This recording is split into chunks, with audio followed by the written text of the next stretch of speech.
Hello, YouTube. Welcome back to more World of Warships Legends. This is Talladega Knight here.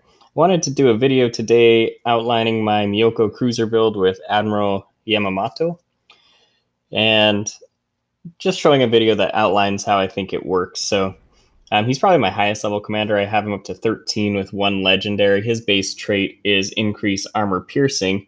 I went with a very aggressive build, so I decided to go with the burn it down, aside from increasing range.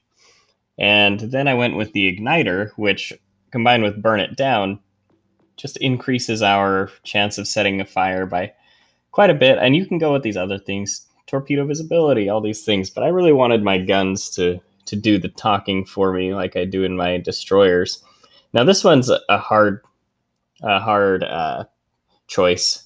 Ended up going with giving more armor piercing damage because that goes along with his base trait.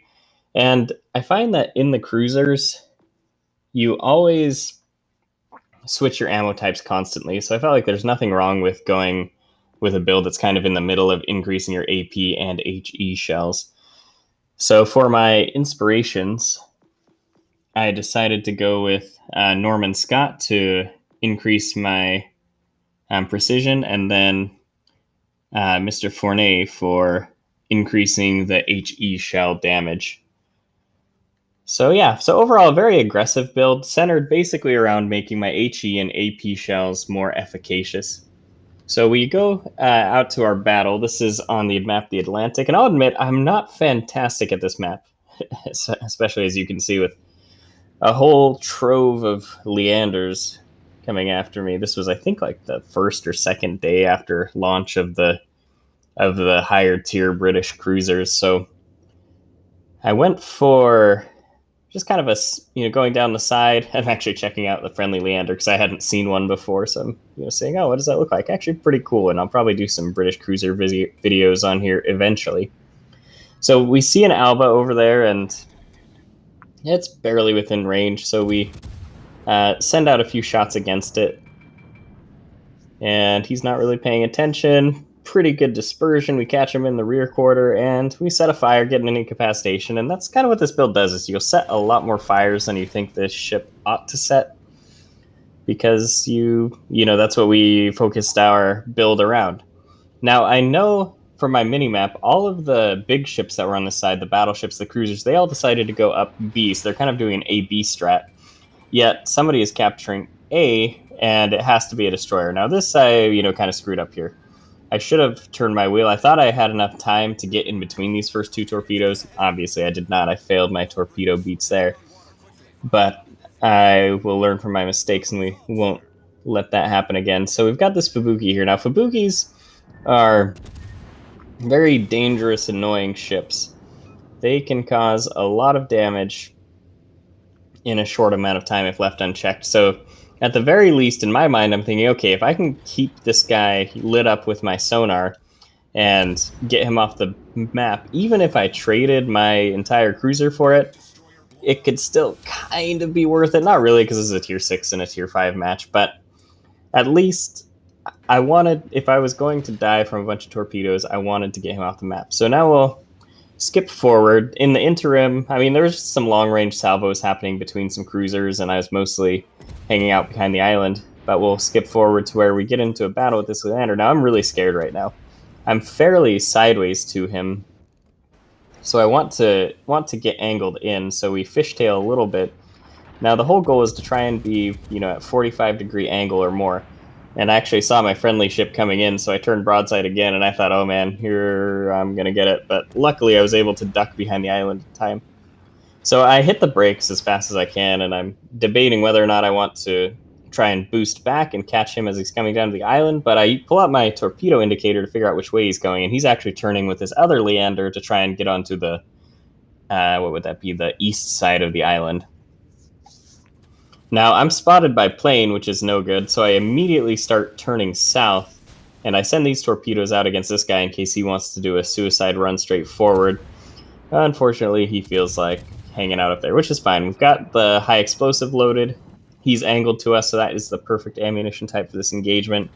Then we see his friend coming out, and I immediately switch to the armor piercing, thinking, okay, this guy is going to be headed straight in a line directly parallel to us, and we are going to have some nice flat broadside to put our wonderful dispersion into.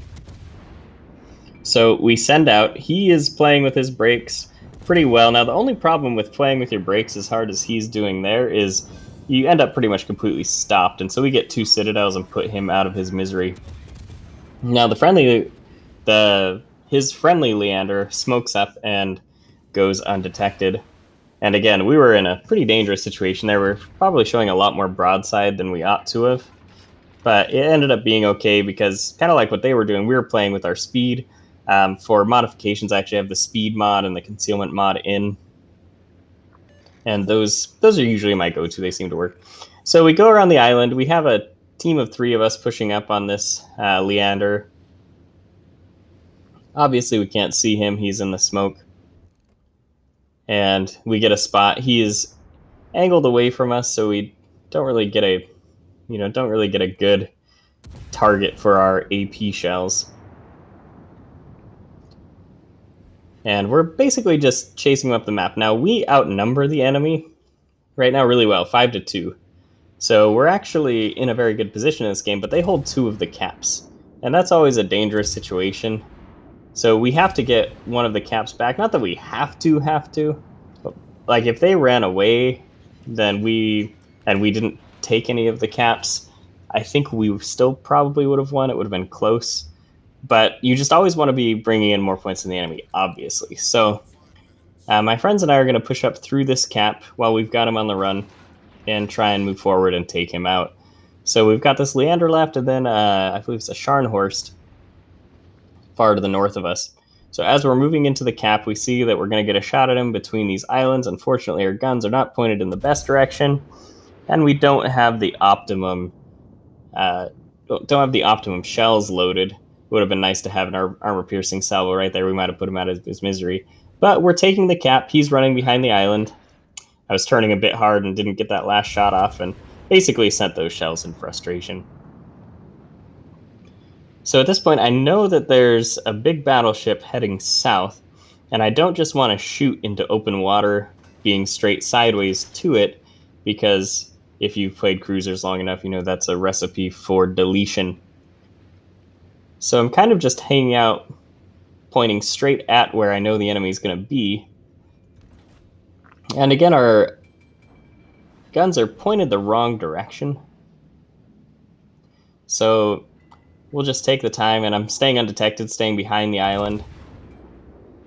We're able to send shots out against the Scharnhorst. I switched to armor piercing, thinking that the Leander is going to stay sideways to me, and I might get a nice broadside shot, but he turns, and so we just get a oblong shot, try and send it into the superstructure. And that's a nice thing with cruisers, is you can actually aim at pieces of the ship from this distance, where I feel like with battleships, I'm like, I'll aim, but I can never get a great shot. Now he's sideways to us. We send out maybe a little bit high, but we get the kill. So now I'm worried because I know there's a plane in the air. I could be spotted, and that Scharnhorst is coming up. So I'm just trying to like squeeze into this island as much as I can. I send out my torpedoes against him, but we've got him outnumbered 4-1, so we're in a really good position here. And another thing you have to be thinking in cruisers is like, what's their most likely target? He's pretty preoccupied with the people to the south. So even though I'm sitting sideways onto him right now, I can see his guns. He's not pointed at me. And we set the fire. His health is so low. Our torpedoes will get him even if we did die, but our fire gets him first. So good job on taking the HE build. So this was actually my first game on this new campaign, or I shouldn't say my first game, my first big reward on this new campaign, and we actually went up a few levels. But overall, we were number 1 on our team, only 43,000 damage, not an amazing game, but we got 4 kills, about 2,500 base XP, and made 111,000 silver. So anyway, thank you for watching. Hope you enjoyed. Hope this helps you with your own Yamamoto build, and good luck in World of Warships. We'll catch you next time.